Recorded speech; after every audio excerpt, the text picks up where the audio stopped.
নমস্কার বন্ধুরা, সাগর রায় blog channel নতুন আরেকটি ভিডিওতে তোমাদের সবাইকে স্বাগত। প্রতিদিনের মতো আজকে আমি একটু দেরি করে ঘুম থেকে উঠেছি। আর ঘুম থেকে ওঠার পরে আমি রেডি হয়ে পড়ছি, কারণ আজকে আমরা যাচ্ছি আবার পেঁয়াজের জমিতে। আগের একটা ভিডিওতে যে জমিতে গিয়েছিলাম সেই জমিতেই যাচ্ছি।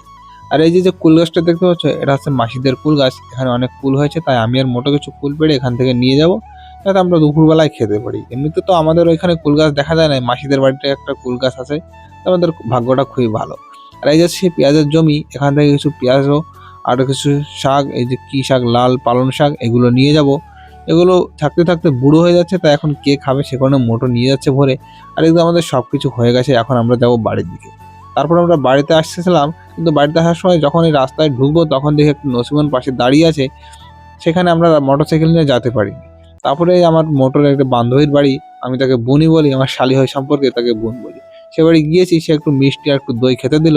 তাদের বাড়িতে ছিল আগের থেকেই। আর মোটো দেখো এখানে বসে আছে। আর তারপরে আমরা বাড়িতে এসে খেতে বসে পড়েছি। এখানে কি একটা শাক ভেজেছে আমি সঠিক জানি না। আর এই যে কি মাছ অনেক পদের রান্না করছে, কি কি রান্না করেছে আমার সঠিক খেয়াল নেই, তোমাদের পরে একদিন বলে দেবো কি রান্না করেছিল। আর খাওয়া দাওয়ার পরে আমি আবার জামা কাপড় পাল্টে নিয়েছি। আর এখন আমি যাচ্ছি একটা জায়গায়। আর এই ব্যাগের মধ্যে আছে আমার জামা কাপড়, সেগুলো চাপাতে হবে। আর তার আগে মোটোকে নিয়ে যাবো ডাঙাপাড়ায়। আমাদের বাড়িতে যেহেতু আজকে খাওয়া দাওয়া হবে, দাদা বাজার টাজার করেছে, সেখানে মোটোকে নিয়ে যে চলে এসেছি ডাঙাপাড়ায়। এখানে মোটো আর বৌদি রান্নাবাড়া করবে, আর আমি যাব বাজারে। এই জামা কাপড়গুলো চাপাবো, তারপরে যাব একটু নাপিতের কাছে চুল দাড়ি মোছ কাটতে।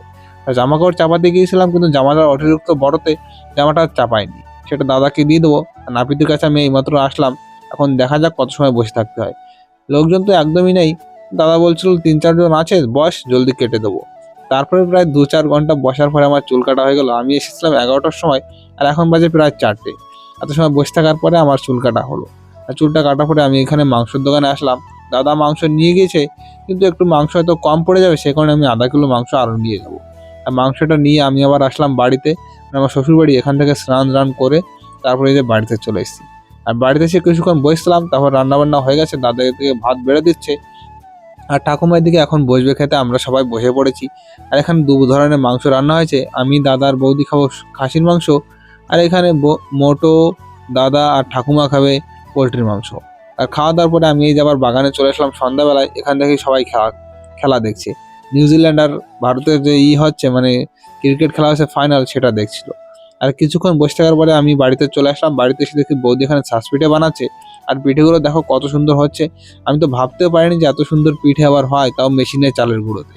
আর এই শ্বাসটা পাশের বাড়ি জেঠিমার। তবে আমি ভেবেছিলাম বৌদি হয়তো পারবে কি পারবে না, কিন্তু দেখলাম যে ভালোই হয়েছে। আর পিঠেগুলো যতটা সুন্দর হয়েছে ততটা সুন্দরই আরামসে উঠে যাচ্ছে। তারপর দাদাকে এদিকে খেতে দিয়ে দেওয়া হয়েছে, কারণ ওনাকে আবার বাড়ি রাখতে যেতে হবে, সেই কারণে ওনাকে একটু আগে আগে বসিয়ে দিয়েছি। আর উনি খাচ্ছে যে পোলট্রির মাংস দিয়ে শ্বাস পিঠে খাচ্ছে। আর ঠাকুমাকে দিয়ে এসছে ওই ঘরে, ঠাকুমা এখন আর এখানে বসে খাবে না, রাত্রেবেলায় সেখানে ঘরের মধ্যে দিয়ে এসছে। তারপরে আমিও খেতে বসে পড়েছি।